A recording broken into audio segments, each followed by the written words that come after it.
सभी मेरे प्यारे व्यूअर्स का वेलकम है वीकली स्पेशल क्लास में। जैसा कि मेरा आपसे प्रॉमिस है, वीक में एक दिन पार्सिंग मेथड से हम एक बिजनेस आर्टिकल को पढ़ेंगे।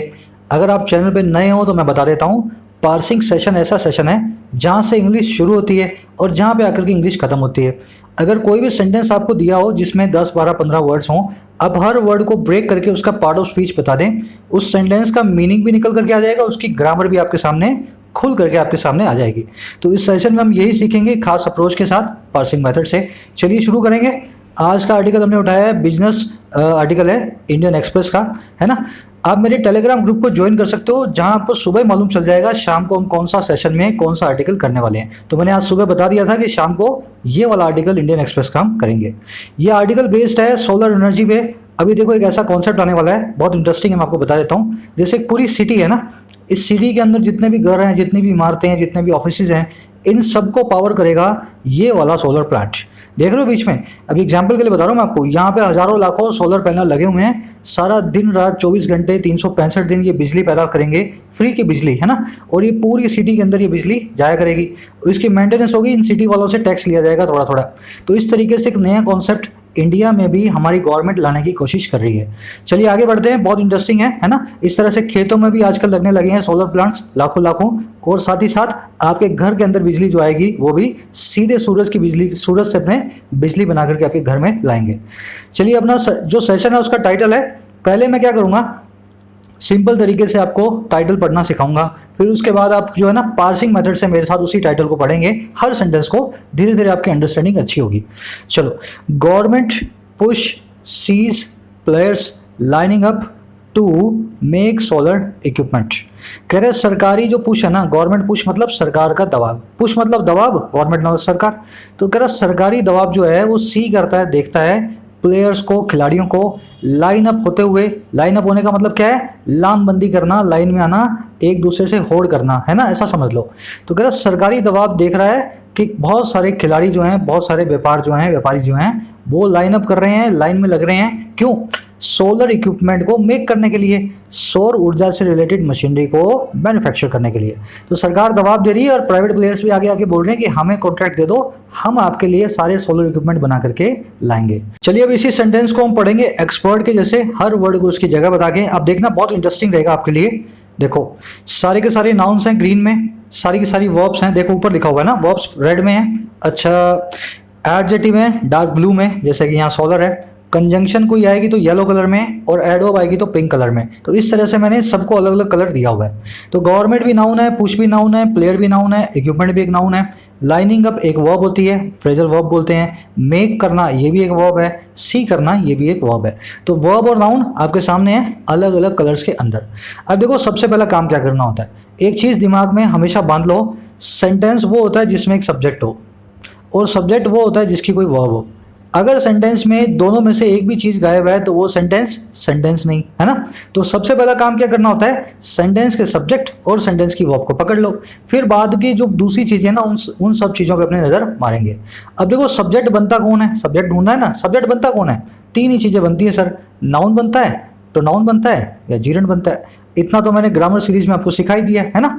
तो नाउन, प्रोनाउन और जीरेंड मैंने यहाँ पे ग्रीन कलर में डाल रखे हैं, इन्हीं में से हमारा कोई सब्जेक्ट है। अब ध्यान से देखना, गवर्नमेंट पुश, गवर्नमेंट भी एक नाउन, पुश भी एक नाउन, दो नाउन एक साथ, नाउन प्लस नाउन, इसको क्या बोलते हैं, कंपाउंड नाउन।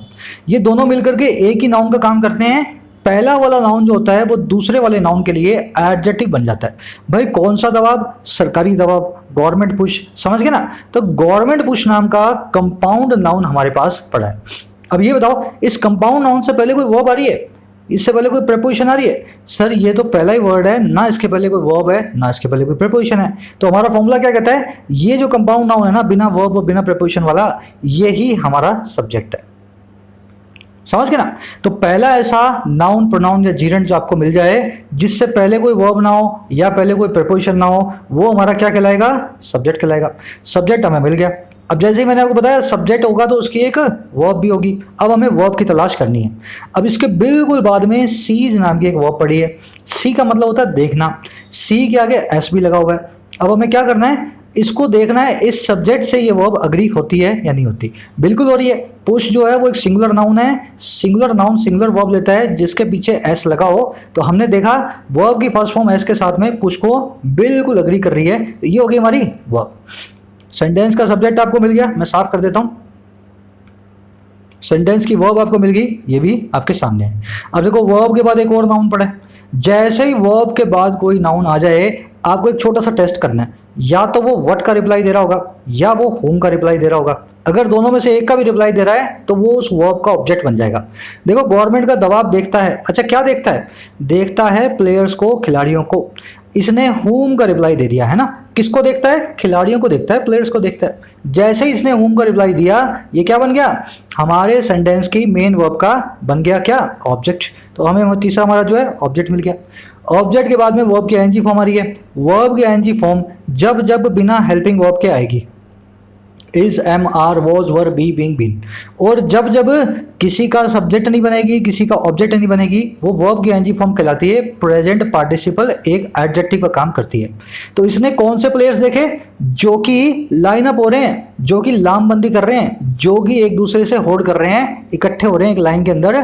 तो ये लाइन अप फ्रेजल वर्ब हमारे प्लेयर के लिए एक एडजेक्टिव का काम कर रहा है। समझ गए ना, वर्ब की आईएनजी फॉर्म प्रेजेंट पार्टिसिपल का काम करती है जब सब्जेक्ट ना हो, वर्ब ना हो, और साथ ही साथ उसके पहले कोई हेल्पिंग वर्ब दूसरी ना आ रही हो।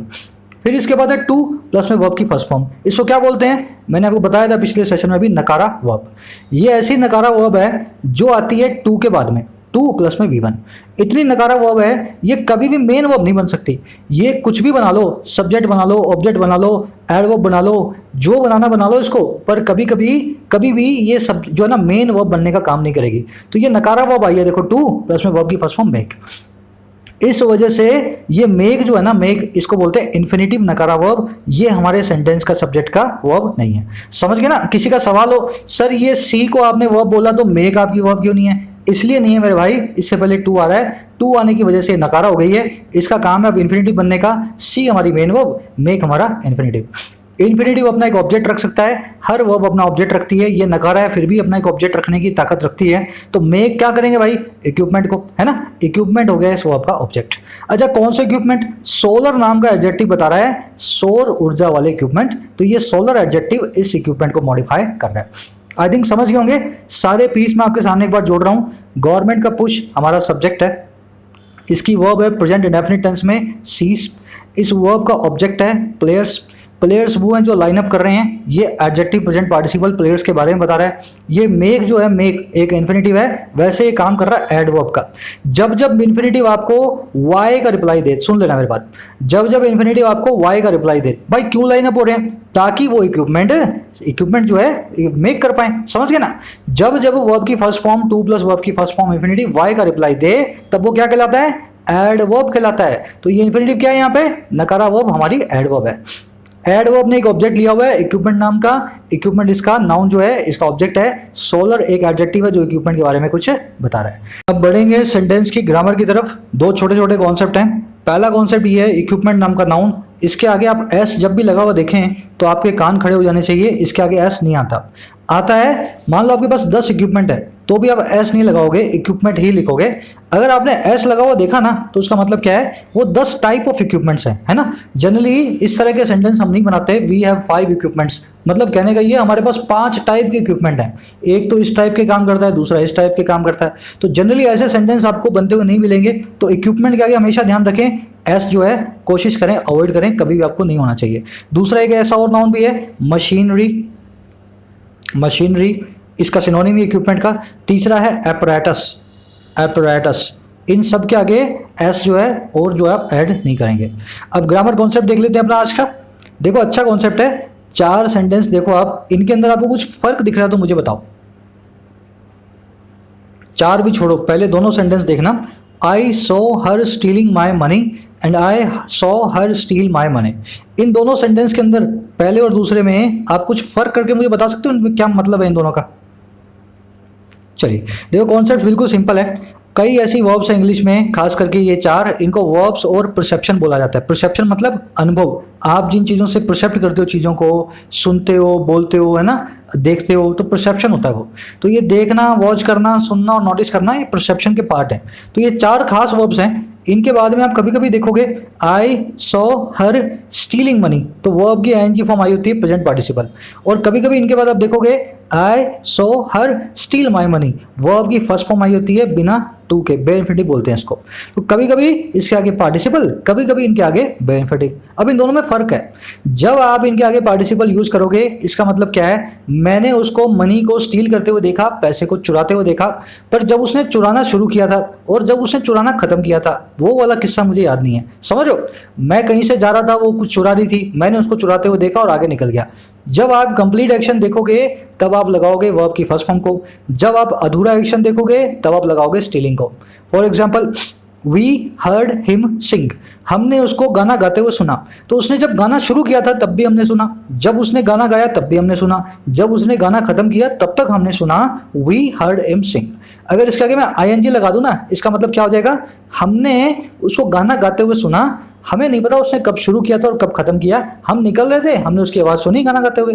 वैसे ही we saw the kid grow up, हमने बच्चे को ग्रो अप होते हुए देखा है, छोटे बच्चे से बड़ा एडल्ट बनते हुए उसको हमने देखा है। समझ गए ना, शुरू से लास्ट तक। अगर यहाँ पे ग्रोइंग अप कर दूं, वर्ब के आईएनजी फॉर्म लगा दूं, तो हम बन जाएंगे बच्चे के पड़ोसी, जो कभी कभी बच्चे से मिलते हैं और हम देखते हैं हर महीने बाद कि बच्चा थोड़ा थोड़ा ग्रो हो रहा है। समझ रहे हो ना। तो बच्चे के अगर आप माँ बाप हो तो आप ग्रो अप होते हुए देखोगे उसको शुरू से लास्ट तक। अगर आप बच्चे के पड़ोसी हो, कोई ऐसे इंसान हो जो बच्चे को रोज नहीं देखते हो, तो आप उसको ग्रोइंग अप होते हुए देखोगे, हर रोज उसको बीच बीच में आप ग्रो होते हुए देखेंगे। तो बस सिंपल सा कॉन्सेप्ट है। अगर आप ध्यान से देखो तो यहाँ पे सरकारी दबाव ने प्लेयर्स को लाइनिंग अप होते हुए देखा है, लाइन अप होते हुए नहीं देखा। उसने देखा अचानक से कि कुछ प्लेयर्स लाइन अप हो रहे हैं, कब लाइन अप होना शुरू हुए और कब खत्म करेंगे अभी तक हमें नहीं मालूम। चलो आगे बढ़ते हैं अगले सेंटेंस की तरफ। ये कॉन्सेप्ट मेरे ख्याल से आप समझ गए होंगे, वर्ब्स ऑफ परसेप्शंस का। चलिए इस सेंटेंस को पहले कोशिश करेंगे सिंपल अपने हिसाब से पढ़ने की, फिर जाएंगे इसकी ग्रामर में सेंटेंस को ब्रेक करते हुए। कह रहा है in an indication that the sentence Atmanirbhar Bharat push could be yielding early results in the solar energy space, the Renewable Energy Ministry has received proposals from a range of players for over 10 gigawatt of fresh solar equipment manufacturing। कह रहा है एक ऐसे indication में, इन मतलब अंदर, indication मतलब इशारा। कह रहा है एक ऐसे इंडिकेशन, हिंट में, इशारे में। अच्छा इशारा क्या है कि जो सेंटर है ना उसका जो आत्मनिर्भर अभियान है, भारत अभियान है ना, इसका जो पुश है, इसका जो दबाव है, कह रहा है ये जो दबाव है इस अभियान का, ये यील्ड कर सकता है। कुड बी यील्डिंग, यील्ड करना मतलब ला करके देना, किसी चीज़ को फेच करवाना, किसी चीज़ को पाना। तो कह रहा है ये ला करके दे सकता है अर्ली रिजल्ट्स को, फटाफट से जो है नतीजों को।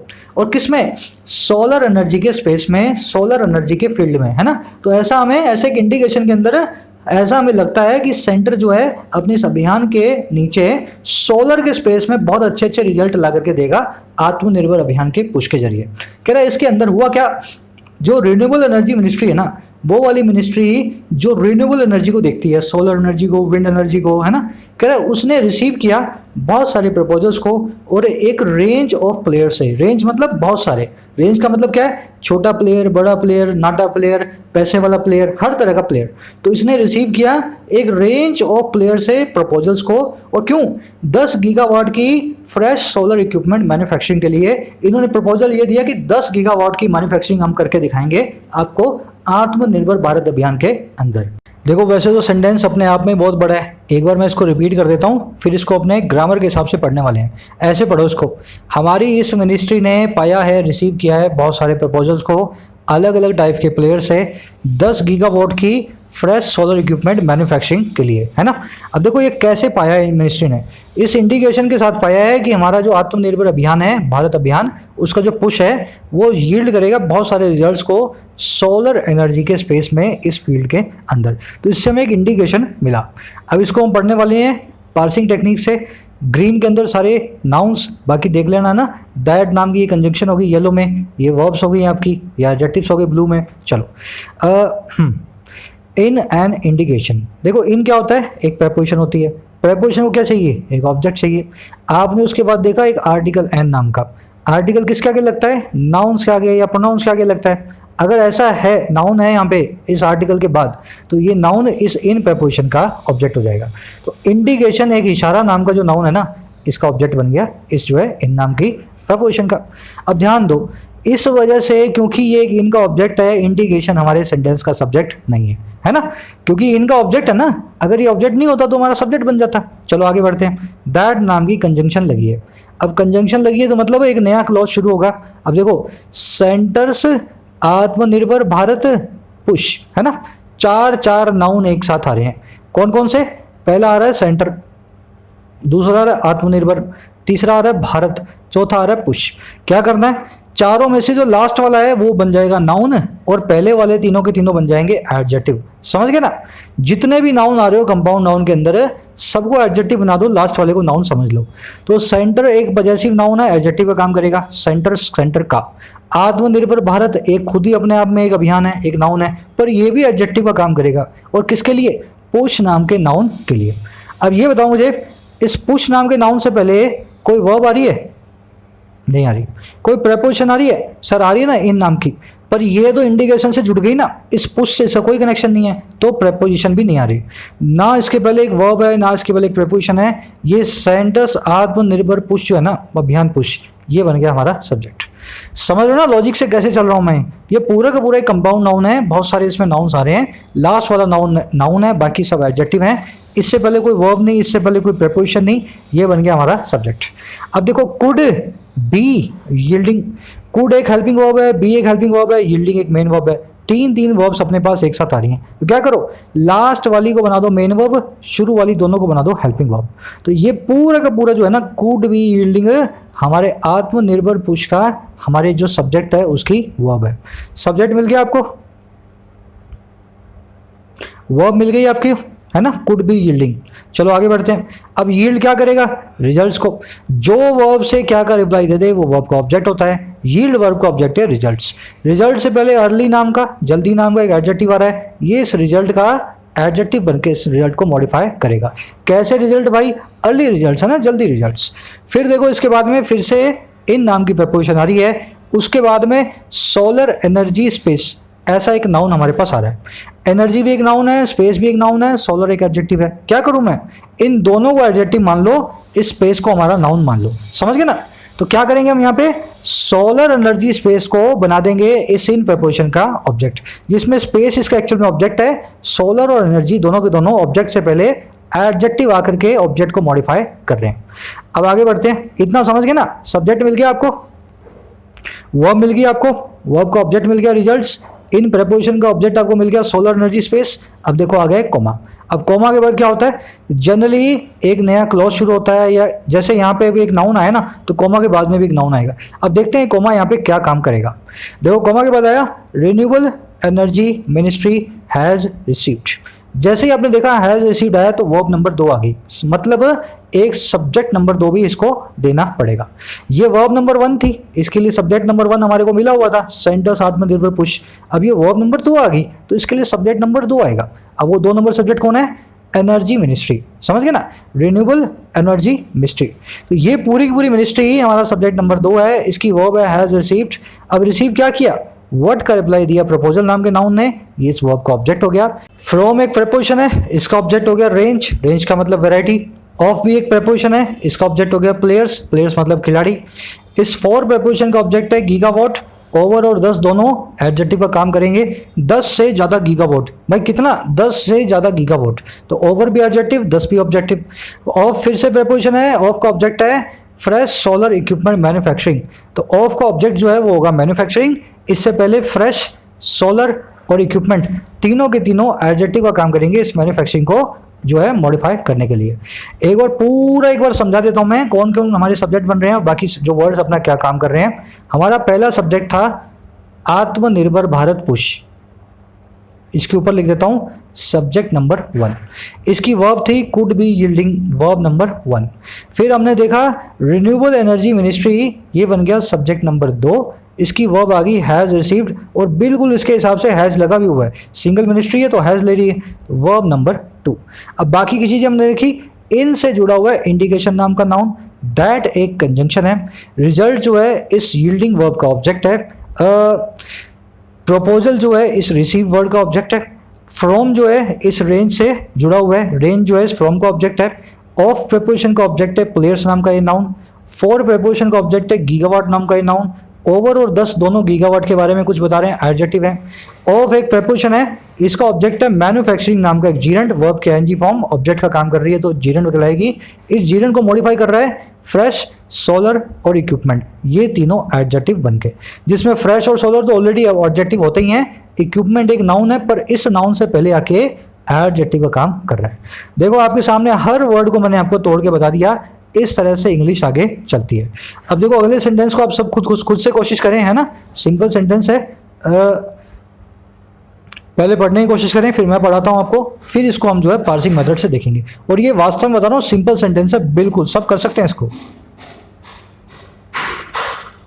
चलो, the proposals over the last couple of months to domestically manufacture solar equipment in India include those from US based First Solar, Gurgaon based ReNew Power, Kolkata based Vikram Solar and Delhi headquartered Waaree energies.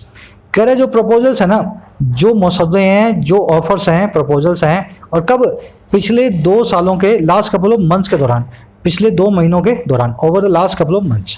अच्छा, किस चीज़ के, डोमेस्टिकली मैन्युफैक्चर करने के, अपने घर के अंदर ही produce करने के, मैन्युफैक्चर करने के, किस चीज़ को, सोलर इक्विपमेंट को, सौर ऊर्जा के उपकरणों को। अच्छा, कहाँ पे, इन इंडिया, इंडिया के अंदर ही। कह रहा है ये जो प्रपोजल्स है ना, ये इंक्लूड करते हैं, इसमें शामिल है, और ये वो वाले शामिल हैं, दोस्त वो वाले शामिल हैं जो आए हैं फ्रॉम कहाँ से, फर्स्ट सोलर नाम की कंपनी से, अमेरिका में है जो बेस्ड, और रिन्यू नाउ पावर नाम की कंपनी से जो गुड़गांव में है बेस्ड, और विक्रम सोलर नाम की कंपनी से जो कोलकाता में बेस्ड, और वारी एनर्जीज की नाम की कंपनी से जिसका हेडक्वार्टर है दिल्ली में। ऐसा आया हमारे पास 4 कंपनियों के प्रपोजल आए हैं पिछले 2 महीनों के दौरान कि हम घर में इंडिया के अंदर ही सोलर इक्विपमेंट को मैन्युफैक्चर करेंगे। अब आ जाओ इसको तोड़ के देखते हैं कैसे हर वर्ड क्या काम कर रहे हैं। यहाँ पे प्रपोजल्स एक नाउन है, पीछे एस लगा हुआ है। जनरली नाउन्स को ही हम जो है नाउन्स को जो हम प्लूरल या सिंगल फॉर्म में यूज करते हैं, ऐसा लगता ही आपको पता लग जाना चाहिए एक नाउन है ना। अच्छा, प्रपोजल से पहले कोई वर्ब आ रही है? नहीं आ रही सर। प्रेपोजिशन आ रही है? नहीं आ रही। इससे पहले तो आर्टिकल आ रहा है। आर्टिकल आने से आपको इस बात की और ज़्यादा अच्छे से हो गई कि ये नाउन ही है ना। तो द प्रपोजल जो है हमारा हो गया सब्जेक्ट, कोई इससे पहले वर्ब नहीं, कोई इससे पहले प्रेपोजिशन नहीं, हमारा सब्जेक्ट। अच्छा, सब्जेक्ट को चाहिए एक वर्ब, पर इसके बिल्कुल बाद में ओवर नाम का एक क्या आ रहा है, एक प्रेपोजिशन आ रही है। आपको इसकी वर्ब तो मिली नहीं, ओवर नाम की प्रेपोजिशन आकर के खड़ी हो गई इसके बाद। अब इसकी वर्ब ढूंढना बंद कर दो। जब तक इस ओवर नाम की प्रेपोजिशन को इसका ऑब्जेक्ट नहीं दोगे ना, तब तक इसकी वर्ब आपको दिखने वाली नहीं है, ठीक है ना। तो ओवर का ऑब्जेक्ट कौन है? Last couple. लास्ट यहाँ पे एक एडजेक्टिव है, कपल एक नाउन है। इस ओवर प्रेपोजिशन को एक ऑब्जेक्ट आपने दे दिया। अब जैसे ही आपने इसको दिया ना, आपको अब प्रपोजल की वर्ब फिर से ढूंढना शुरू कर देना है। पर आपने क्या देखा, अभी तो ओवर को निपटाया था, अब वर्ब आ गई। अब ऑफ को निपटाओ। ऑफ को एक ऑब्जेक्ट दो, क्योंकि ऑफ भी एक प्रेपोजिशन है। वर्ब को ढूंढने का काम बंद कर दो। ऑफ का ऑब्जेक्ट कौन है? मंथ्स नाम का कॉमन नाउन, ठीक है ना। अब देखा आपने, मंथ्स नाम का कॉमन नाउन आया, इसका ऑब्जेक्ट बन के। अब फिर से आपको तलाश आ जाएगी प्रपोजल नाम के नाउन की, सब्जेक्ट की, वर्ब को, है ना। अब देखो इसके बाद क्या आ रहा है, टू डोमेस्टिकली मैन्युफैक्चर। ये मैन्युफैक्चर एक वर्ब होती है। आपके दिमाग में आएगा प्रपोजल्स को मैं ये वर्ब दे देता हूँ मैन्युफैक्चर, पर आप ध्यान दोगे ना तो डोमेस्टिकली एक एडवर्ब है। एडवर्ब क्या है? बीच में घुसती है हमेशा, है ना। हेल्पिंग वर्ब और मेन वर्ब के बीच में आ जाएगी। इन्फिनिटिव के टू और वर्ब की फर्स्ट फॉर्म के बीच में आ जाएगी। एक्चुअल में अगर आप देखो ना, तो ये टू मैन्युफैक्चर नाम का इन्फिनिटिव है, जिसके बीच में डोमेस्टिकली नाम से एक एडवर्ब को हमने घुसा रखा है। समझ गए मेरी बात को। तो ये अगर आप टू और मैन्युफैक्चर है, तो ये नकारा वर्ब है हमारे प्रपोजल का। सब जो है ना वर्ब ये नहीं हो सकती। बताया था मैंने आपको, टू प्लस में V1 is called an infinitive. ये सब काम कर सकता है, पर इतना नकारा है, कभी भी ये मेन वर्ब नहीं बन सकता। तो आपने क्या देखा मेरे साथ, प्रपोजल को तो हमने अभी तक वर्ब नहीं दी। ये डोमेस्टिकली मैन्युफैक्चर तो एक इन्फिनिटिव है, प्रपोजल की वर्ब अभी आगे कहीं और आएगी। अब देखो इस इन्फिनिटिव के बाद सोलर इक्विपमेंट नाम का एक नाउन आया आपके पास, जिसमें सोलर एक एडजेक्टिव है, इक्विपमेंट एक नाउन है। आपने देखा ये 2 + V1 वर्ब की फर्स्ट फॉर्म और 2 ये एक नाउन को अपना ऑब्जेक्ट ना बना करके रख सकते हैं, है ना। इन्फिनिटिव क्या है? मेन वर्ब नहीं बनता, पर अपना ऑब्जेक्ट हमेशा रख सकता है। तो सोलर इक्विपमेंट जो है इस मैन्युफैक्चर नाम की वर्ब का ऑब्जेक्ट बन गया। ये वर्ब नहीं है एक्चुअल में, देख लेना इन्फिनिटिव है ना, मेन वर्ब नहीं है। फिर आगे इन नाम की प्रीपोजिशन है, इनका ऑब्जेक्ट है इंडिया नाम का प्रॉपर नाउन। आपने ध्यान से देखा हो ना तो प्रपोजल को अभी तक वर्ब ही नहीं मिली बेचारे को। इसने ओवर दिया, ओवर को आपने कपल दे दिया, इसको ऑफ मिला, ऑफ को आपने मंथ दे दिया, टू मैन्युफैक्चर नाम का इन्फिनिटिव आ गया, इसने अपना ऑब्जेक्ट ले लिया इक्विपमेंट, फिर इन आ गया, इसने अपना ऑब्जेक्ट ले लिया इंडिया। प्रपोजल की वर्ब आई है इंक्लूड अब जा करके, समझो मेरी बात को। मैन्युफैक्चर इसलिए प्रपोजल की वर्ब नहीं है, इंक्लूड इसलिए प्रपोजल की वर्ब है।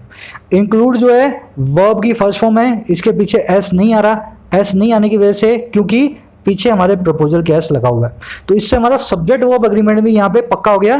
प्रपोजल्स को एक प्लूरल वर्ब चाहिए थी, वो इंक्लूड ही हो सकती है, तो सब्जेक्ट उसकी वर्ब है ना। चलो अब इंक्लूड किसको करते हैं, दोज उनको करते हैं। व्हाट या होम का रिप्लाई इस प्रोनाउन ने दे दिया, दोज ने, तो ये दोज हो गया, ये दोज हो गया हमारी वर्ब का ऑब्जेक्ट।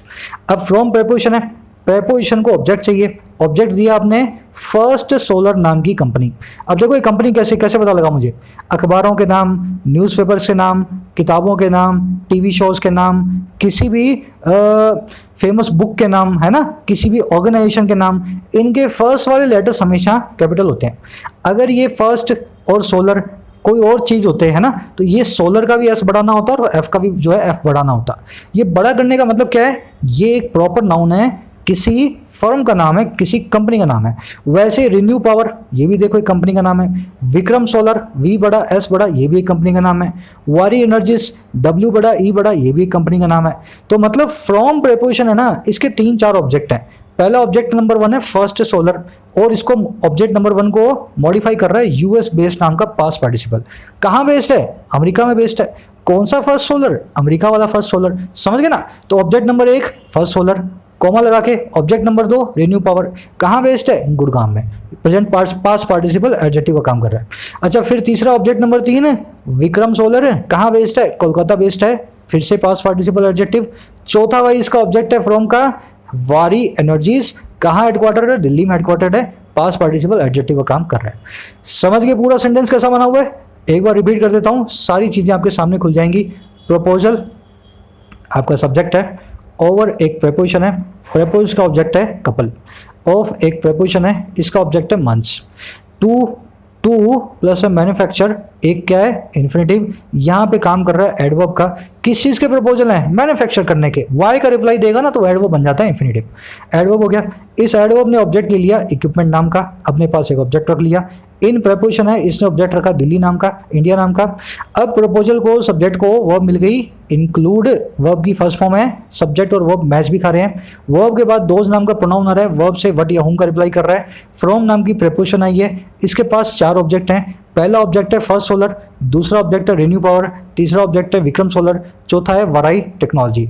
ये चारों इसके ऑब्जेक्ट है, मुझे पता लगा इनके बीच में कॉमा लगा हुआ है, कॉमा लगा हुआ है, कॉमा लगा हुआ है, और लास्ट वाले से पहले एंड आ रहा है। तो जब भी 3-4 चीज़ें मिलती हैं तो हमेशा लास्ट वाली चीज़ से पहले एंड आता है, बाकी चीज़ों के बीच में कॉमा आता है। तो इस तरह से आपका पूरा सेंटेंस बना हुआ है। चलिए आगे बढ़ेंगे, आज का सेकंड लास्ट सेंटेंस है, सेकंड लास्ट है, इसके बाद एक सेंटेंस और होगा। The surge in interest in the domestic manufacture of solar equipment coincides with measures initiated by the government to slap additional duties on imports across sectors including solar power।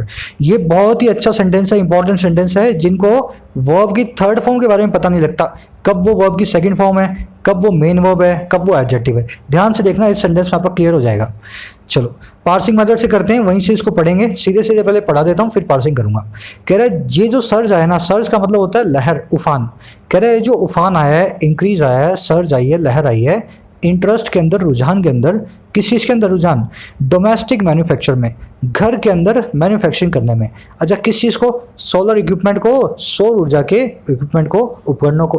कह रहा है ये जो सर्ज है ना, ये कोइंसाइड करता है, ये बिल्कुल मिल के आता है, और किन के साथ भाई, उन मेजर्स, उन कदमों के साथ जिनको शुरू किया गया है, इनिशिएट किया गया है, जिनकी शुरुआत की गई है, और किसके द्वारा, सरकार के द्वारा, बाय द गवर्नमेंट। अच्छा क्यों किया गया है, सरकार क्यों डाली गई है, इसने सरकार ने क्यों शुरुआत की है, ताकि वो स्लैब कर पाए एडिशनल ड्यूटीज़ को ताकि वो लगा पाए ज़बरदस्ती ज़रूरत से ज़्यादा एडिशनल टैक्सेस को। और किस पे? इंपोर्ट्स के ऊपर। और कहाँ पे?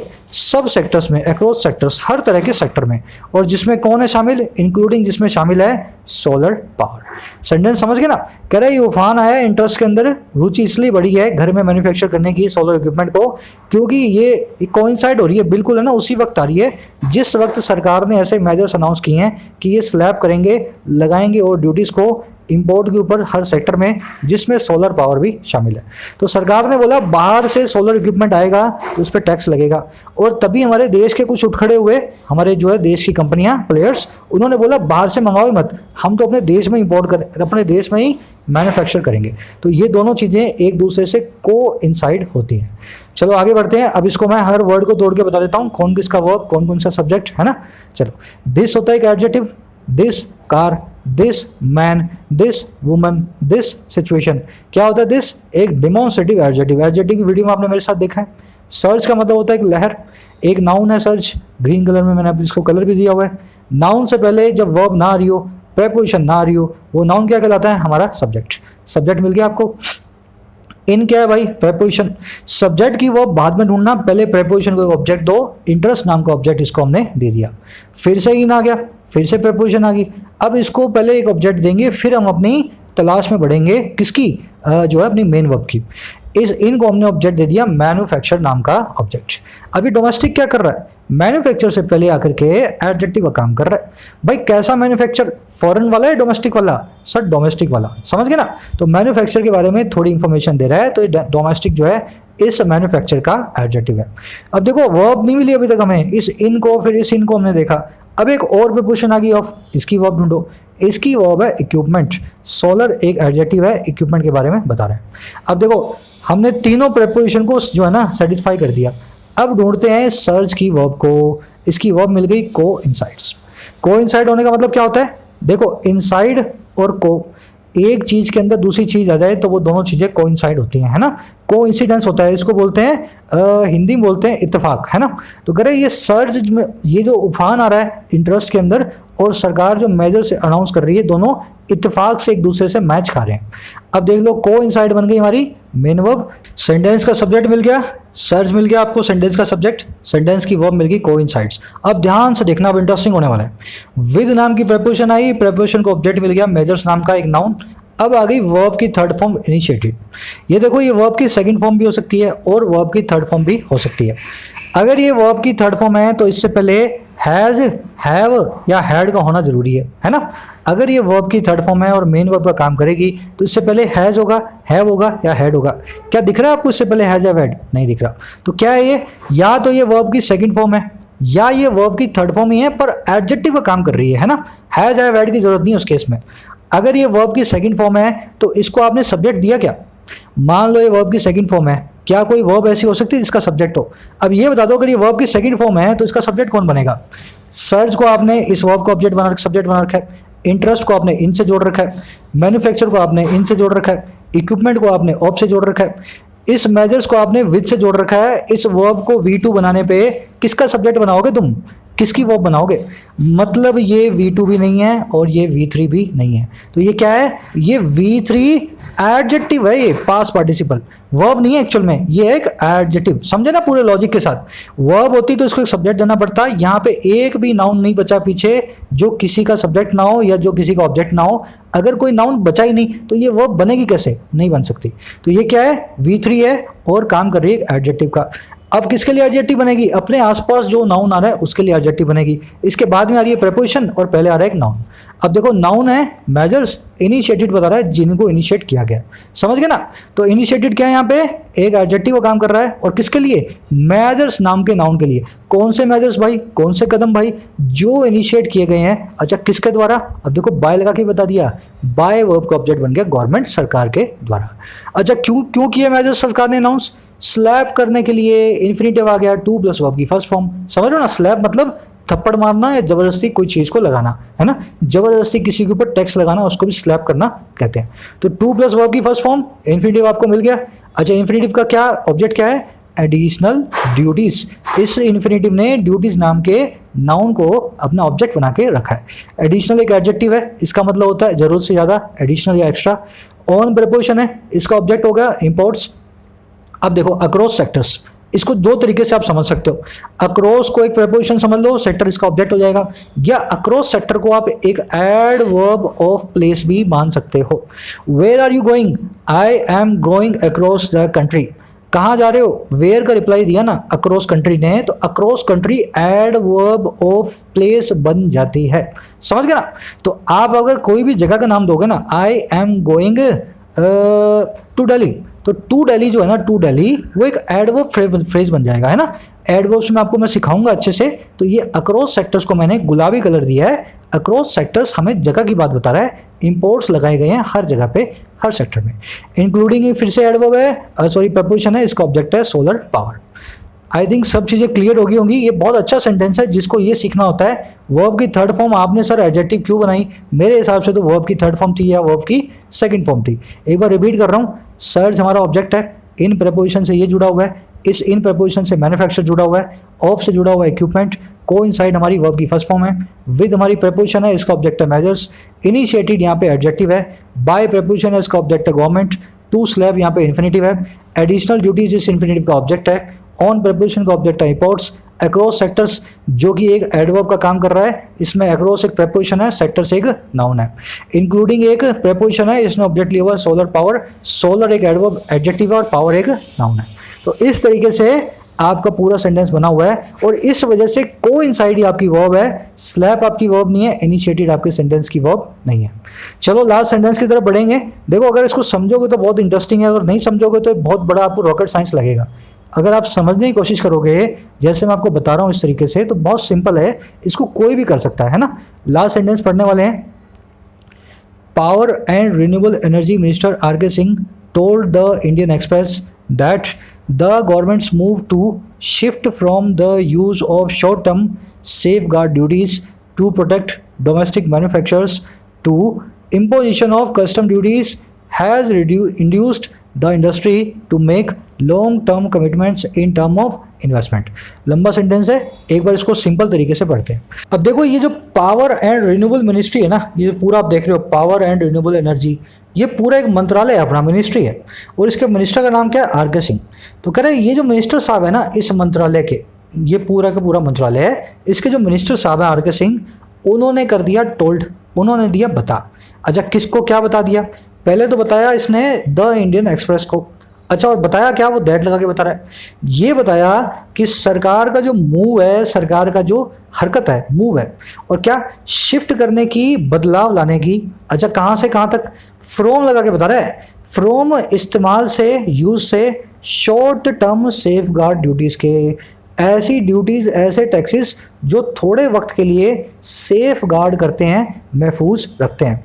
अच्छा किनको, टू प्रोटेक्ट करने के लिए डोमेस्टिक मैन्युफैक्चरर्स को, हमारे घरेलू मैन्युफैक्चरर्स को। तो पहले हमारा सरकार का क्या होता था, पहले हम शॉर्ट टर्म ड्यूटीज़ लगाया करते थे ताकि घरेलू मैन्युफैक्चरर्स को थोड़ा सा फ़ायदा मिल सके। टैक्स लगा दो बाहर वालों पे, पर शॉर्ट टर्म लगाओ, है ना, परमानेंट नहीं, थोड़ा सा टैक्स और थोड़े वक्त के लिए।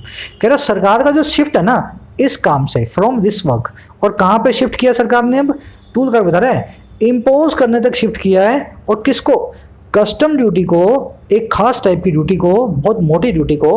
कह रहे जो शिफ्ट है ना यहाँ से लेके यहाँ तक, कह रहे ये जो मूव है सरकार का, इसने इंड्यूस कर दिया है, इसने भड़का दिया है इंडस्ट्री को, उंगली लगा दी है इसने कि वो मेक करे, बनाए लंबे टर्म के कमिटमेंट्स को। और कैसे, इन्वेस्टमेंट के रूप में, इन टर्म्स ऑफ इन्वेस्टमेंट। एक बार समझा देता हूँ मैं, सेंटेंस कहना क्या चाह रहा है। पहले सरकार थोड़ा सा टैक्स लगाती थी, 1000 रुपये का माल खरीदो आप सोलर एनर्जी का किसी दूसरी कंट्री से, 2 रुपये टैक्स दे देना, है ना।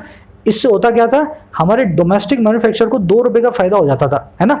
ये लोग जो है 998 रुपये में बाजार में बेचते थे ना, तो बाजार के अंदर सस्ता इनका माल जाता था और लोग इनसे पहले खरीदते थे। पर अब सरकार क्या अग्रेसिव हो गई, कह रही है 1000 रुपये पे 200 रुपये टैक्स लगेगा, है ना। तो इससे क्या होगा, अब डोमेस्टिक मैन्युफैक्चर को यूँ लगने लगा है कि सारे प्लांट यहीं लगा देता हूँ मैं, बाहर से कुछ मंगाऊंगा ही नहीं, 200 रुपये कौन टैक्स देगा बाहर वालों को, अब हम यहीं पे प्लांट लगाएंगे, यहीं पे बनाएंगे, यहीं पे बेचेंगे, सारा प्रॉफिट मुनाफा अपनी जेब में रखेंगे। तो बाहर वालों का बिजनेस मंदा, हमारा बिजनेस चंगा। तो कह रहा सरकार का ये जो मिनिस्टर है ना, इसने बताया इस अखबार को कि ये सरकार की जो हरकत है ये इस तरफ से इस तरफ आने की है ना, कस्टम ड्यूटी लगाने की, इसने उंगली लगा दी, इंड्यूस कर दिया है पूरी इंडस्ट्री को कि लॉन्ग टर्म कमिटमेंट ये करें, सारा पैसा अपना झोंक दें, इन्वेस्टमेंट कर दें, ताकि देश में ही सोलर एनर्जी के इक्विपमेंट्स बनने लगे। अब इस सेंटेंस को मैं समझा रहा हूँ, देखो आज का लास्ट सेंटेंस है, आपको मैं इसको फटाफट से पार्स करके बता देता हूँ। सिंपल है, मेरे लिए ये चीज़ बिल्कुल क्रिस्टल क्लियर है कौन सा वर्ड क्या काम कर रहा है। तो मेरी स्पीड आपको थोड़ी सी ज़्यादा लग सकती है, हालांकि मैं स्पीड को बहुत कम करके बोल रहा हूँ आपको, है ना, पर आप कोशिश करें, आप जब आपकी स्पीड आएगी ना ऐसी, तो जैसे मैं बोल रहा हूँ आपको भी वैसे समझ में आएगा, क्रिस्टल क्लियर हर वर्ड। देखो ये वाला पूरा power and renewable energy minister R K. Singh, ये पूरा एक ही आदमी है, ठीक है ना, आर.के. सिंह इसका नाम है, और power and renewable energy minister है, ये इसकी क्या है डेजिग्नेशन। जैसे जनरल मैनेजर मनोज गुप्ता, अब जनरल मैनेजर कौन है, वो भी मनोज गुप्ता है, मनोज गुप्ता कौन है, जनरल मैनेजर है। तो ये पूरा डेजिग्नेशन प्लस नेम है ना, डेजिग्नेशन प्लस नेम, इसको हम एक सिंगल नाउन मानते हैं, समझ गए ना। प्रेसिडेंट डोनाल्ड ट्रंप है ना, प्रेसिडेंट डोनाल्ड ट्रंप, तो ये पूरा एक ही चीज़ है, इसको हम बोलते हैं डेजिग्नेशन प्लस नेम। इसके आगे कभी द नहीं लगता, इसके आगे का द हम जो है निकाल देते हैं जनरली। तो ये पूरा का पूरा एक नाउन है, इससे पहले ना कोई प्रेपोजिशन आ रही, इससे पहले ना कोई वर्ब आ रही, यही नाउन जो है हमारा सब्जेक्ट है। मिल गया सब्जेक्ट, चलो सब्जेक्ट नंबर 1। अब देखो सब्जेक्ट को एक वर्ब चाहिए थी, वर्ब मिल गई इसको पास्ट इंडेफिनिट टेंस में, वर्ब की सेकंड फॉर्म टोल्ड, है ना, तो ये हो गई हमारी वर्ब नंबर 1। अच्छा टोल्ड किसको टेल किया भाई, व्हाट या हुम का रिप्लाई दिया द इंडियन एक्सप्रेस ने। भाई किसको बताया उसने, हुम डिड इट टोल्ड, है ना, हुम डिड इट टेल। तो अगर अपने को हुम का रिप्लाई देना है तो मुझे यहाँ पे इंडियन एक्सप्रेस हुम का रिप्लाई देता हुआ दिख रहा है, ये टेल वर्ब का टोल्ड वर्ब का बन जाएगा ऑब्जेक्ट। तो सेंटेंस का सब्जेक्ट आपके सामने ग्रीन में, सेंटेंस की वर्ब आपके सामने टोल्ड, सेंटेंस का ऑब्जेक्ट इंडियन एक्सप्रेस, ये आपका ऑब्जेक्ट। ध्यान देना अखबार का नाम है टीवी बड़ा, आई भी बड़ा, ई भी बड़ा, बताया था ना मैंने आपको, अखबारों के, न्यूज़पेपर्स के, मैगजीन्स के, टीवी सीरीज़ के, मूवीज़ के, ऑर्गेनाइजेशंस के, सबके नाम जो है उनमें हर अक्षर को बड़ा रखते हैं। अब देखो दैट कंजंक्शन आ गई, इस कंजंक्शन के बाद एक नया सेंटेंस का सब्जेक्ट आएगा, एक नई वर्ब आएगी। अब देखते हैं वो कौन सा है। गवर्नमेंट्स मूव, गवर्नमेंट एक पजेसिव नाउन, मूव एक नाउन, दो नाउन एक साथ आए हुए हैं। गवर्नमेंट्स काम करेगा एडजेक्टिव का, मूव काम करेगा नाउन का। अब एक ऐसा नाउन है जो ना किसी प्रेपोजिशन से जुड़ा है ना किसी वर्ब से जुड़ा है। इससे पहले कोई वर्ब आ रही है, सर ये टोल्ड नाम की वर्ब आ रही है, पर भाई टोल्ड से तो जुड़ गया ना इंडियन एक्सप्रेस, दैट बीच में आ गया ना, तो इससे पहले वाली वर्ब नहीं है ये, इसके पहले तो द नाम का आर्टिकल आ रहा है खाली खाली। तो इस मूव को मैं क्या समझूंगा, हमारा सब्जेक्ट नंबर 2। टू प्लस में वर्ब की first form, two plus verb की फर्स्ट फॉर्म मतलब काम करेगी नकारा वर्ब इन्फिनेटिव का। अब इसके बाद आ रही है फ्रॉम नाम की प्रेपोजिशन, फ्रॉम प्रेपोजिशन का ऑब्जेक्ट है यूज नाम का, इस्तेमाल नाम का नाउन। ऑफ प्रेपोजिशन है, इसका ऑब्जेक्ट है सेफ गार्ड ड्यूटीज, जिसमें सेफ गार्ड भी एक नाउन है और ड्यूटीज भी एक नाउन है। दोनों नाउन मिलकर कंपाउंड नाउन बना रहे हैं। सेफ गार्ड एडजेक्टिव का, ड्यूटी नाउन का काम कर रहा है। शॉर्ट टर्म भी एक नाउन, एक एडजेक्टिव होता है। We have done some short term investment, कैसी investment, short term investment. Short term भी एक एडजेक्टिव, सेफ गार्ड भी एक एडजेक्टिव, दोनों एडजेक्टिव काम कर रहे हैं इस नाउन के ऊपर, और ये नाउन जुड़ा हुआ है ऑफ नाम की प्रेपोजिशन से। अच्छा टू प्रोटेक्ट, फिर से वर्ब की फर्स्ट फॉर्म आ गई इन्फिनेटिव। क्यों करना है सेफ गार्ड ड्यूटीज को, क्योंकि प्रोटेक्ट करना है, महफूज करना है, एडवर्ब का काम कर रही है ये जो इन्फिनेटिव है। और महफूज किसको करना है, डोमेस्टिक मैन्युफैक्चरर्स को। ये ग्रीन होना चाहिए, मैंने ब्लैक छोड़ दिया गलती से। ये टू प्रोटेक्ट नाम के इन्फिनेटिव का ऑब्जेक्ट है मैन्युफैक्चरर्स। अब देखो आप कभी भी फ्रॉम प्रेपोजिशन को यूज करते हो ना, तो उसके बाद में जनरली चांसेस होते हैं टू नाम की प्रेपोजिशन आएगी। We went from here to there, from Delhi to Patna, from America to England, समझ गए ना। तो फ्रॉम तो आ गया यहाँ पे, अब आया यहाँ पे टू। तो फ्रॉम यूज यहाँ से लेकर के टू इम्पोजिशन यहाँ तक। फ्रॉम का ऑब्जेक्ट था यूज, टू का ऑब्जेक्ट है इम्पोजिशन। इम्पोजिशन मतलब किसी चीज़ को जबरदस्ती लगाना, जबरदस्ती लागू करना। तो इम्पोजिशन ऑब्जेक्ट बन गया इस टू का। ऑफ प्रेपोजिशन है, इसका ऑब्जेक्ट है कस्टम ड्यूटीज। अब देखो हैज़ इंड्यूस्ड, आपने अभी भी देखा मेरे साथ, गवर्नमेंट मूव सब्जेक्ट नंबर 2 था, इसकी वर्ब अब आपको आकर के मिली हैज़ इंड्यूस नाम की वर्ब। मूव के हिसाब से हैज़ भी सही है, सब्जेक्ट वर्ब एग्रीमेंट भी सही बैठ रहा है, सब्जेक्ट मिल गया, उसकी वर्ब मिल गई। अब इंड्यूस किसको किया भाई, व्हाट या होम का रिप्लाई दिया इंडस्ट्री ने, इंडस्ट्री हो गया इंड्यूस का ऑब्जेक्ट। इंड्यूस किस लिए किया है, वाई का रिप्लाई दे रहा है, टू मेक नाम का इन्फिनेटिव, ये हो गया इन्फिनेटिव। इन्फिनेटिव का ऑब्जेक्ट क्या है, कमिटमेंट नाम का कॉमन नाउन जिससे पहले लॉन्ग टर्म नाम का एडजेक्टिव लगा हुआ है। अच्छा, इन टर्म्स ऑफ एक प्रेपोजिशन होती है, इसका ऑब्जेक्ट है इन्वेस्टमेंट नाम का नाउन। सारे फीस जुड़ गए, मालूम चल गया कौन सा काम किससे क्या कर रहा है। पूरा आपका subject number 1, verb number 1 told है ना, V1। एक सेकंड रुक जाओ, ये हो गई V1, ये हो गया S1। अच्छा, ये हो गया आपका सब्जेक्ट नंबर 2, ये इसकी वर्ब हो गई हैज इंड्यूस्ड V2। बाकी के नाउन प्रोनाउन किससे कैसे जुड़े हुए हैं, ये टोल्ड वर्ब का ऑब्जेक्ट है इंडियन एक्सप्रेस। टू शिफ्ट यहाँ पे एक इन्फिनेटिव है। फ्रॉम जो है जो अपना एक जो प्रपोजिशन है, इसका ऑब्जेक्ट है यूज। ऑफ का ऑब्जेक्ट है सेफगार्ड ड्यूटीज। टू प्रोटेक्ट फिर से एक इन्फिनेटिव है, इसका ऑब्जेक्ट है मैन्युफैक्चरर्स। टू यहाँ पे प्रपोजिशन है, फ्रॉम से टू है ना, ऐसा है हमारे पास फ्रॉम टू। इस फ्रॉम का यूज था, इस टू का इंपोजिशन है। ऑफ का प्रपोजिशन का ऑब्जेक्ट है कस्टम ड्यूटीज। हैज इंड्यूस्ड हमारी V2 है ना, जो सब्जेक्ट नंबर 2 की वर्ब नंबर 2, वैसे V2 नहीं, सब्जेक्ट 2 की वर्ब नंबर 2। चलो, इंडस्ट्री इस V2 का ऑब्जेक्ट है, इस वर्ब का ऑब्जेक्ट है। मेक यहाँ पे एक इन्फिनेटिव है, इसका ऑब्जेक्ट है कमिटमेंट्स। इन टर्म ऑफ एक प्रपोजिशन है, इसका ऑब्जेक्ट है इन्वेस्टमेंट। आई थिंक अब समझ गए होंगे आप। देखिए, हो सकता है कॉम्प्लिकेटेड लगता हो, पर ये बिल्कुल सिंपल है, जिसको करना आता है वो जानता है ना। मैं उस दिन का वेट कर रहा हूँ जिस दिन आप लोग खुद इतने तैयार हो जाएंगे कि मेरी पार्सिंग में से आप गलतियां निकालेंगे। जैसे मैंने इसको ग्रीन कलर यहाँ पे नहीं दिया, तो उस दिन का मुझे वेट है जब आप सीख लेंगे इसको और मुझे बताएंगे सर आपने मैन्युफैक्चरर्स को ग्रीन कलर नहीं दिया, ये तो सर प्रोटेक्ट इन्फिनेटिव का ऑब्जेक्ट बनना चाहता था, है ना। तो धीरे धीरे आएगा वो वक्त, कोशिश करते रहे मेरे साथ। अगला सेंटेंस मैं आपको नहीं करवाऊंगा, एक्चुअल में तो ये मैं करवाने वाला था, पर वीडियो थोड़ी लंबी हो रही है। ये आपके सामने इसको मैंने पास कर दिया है ना, इस सेंटेंस को। इसमें एक वर्ड आया हुआ वेफर एंड इनगॉट, ये मैं आपको बता देता हूँ, जीके से जुड़ी हुई चीज़ है। ये पूरा लाइफ साइकिल होता है एक सोलर सेल का। पहले पॉलीसिलिकॉन लेते हैं, रेत से निकला हुआ मेटल होता है, यूँ समझ लो आप। इससे इनगॉट्स बनते हैं, ये इस तरह का इक्विपमेंट होता है। फिर इससे वेफर बनते हैं, फिर इससे सोलर सेल बनता है, लास्ट में पीवी मॉड्यूल्स बनते हैं। सारे के सारे सेल्स को अरेंज कर दिया जाता है। तो ये पूरा लाइफ साइकिल होता है सोलर सेल के, सोलर जो है पैनल के बनने का। तो इसमें इनगॉट्स और वेफर सबसे मुश्किल होता है बनाना, जो कि हम चाइना से सीधे मंगाते हैं इंपोर्ट करके। तो ये सेंटेंस उसी पे बेस्ड था, कह रहे इनगॉट्स और जो है चाइना डोमिनेट करता है इस मार्केट को। इसको आप खुद से पढ़ने की कोशिश करें, आपको समझ में आ जाएगा इजीली। और जो आपको करना है ना, वो सेंटेंस ये वाला है आपका, ये लास्ट सेंटेंस है। इसको आप करेंगे पार्सिंग करके हर वर्ड को उसकी जगह बताएं, औकात बताएं। मैं भी पार्सिंग करूंगा, आप भी पार्सिंग करेंगे। कमेंट सेक्शन में डाल दें, कमेंट सेक्शन के अंदर आपको वहीं पे इसके आंसर्स भी मिल जाएंगे 2 घंटे में। ग्रामर सीरीज को फॉलो करें। कल मैंने लास्ट 23rd पार्ट, कल लास्ट नाइट को मैंने जो ग्रामर 22nd था शायद, है ना, 22nd पार्ट जो है मैंने रात में प्रोनाउंस पे किया था अपलोड। ग्रामर अगर आपकी अच्छी है ना, तो इंग्लिश का रास्ता बहुत आसान है आपके लिए। जाकर के ग्रामर सीरीज को फॉलो करें, कमेंट सेक्शन में इसके आंसर्स को डालें, एक लाइक देना वीडियो को और एक शेयर देना सोशल मीडिया पे। फिर मुलाकात लूंगा, साइनिंग आउट।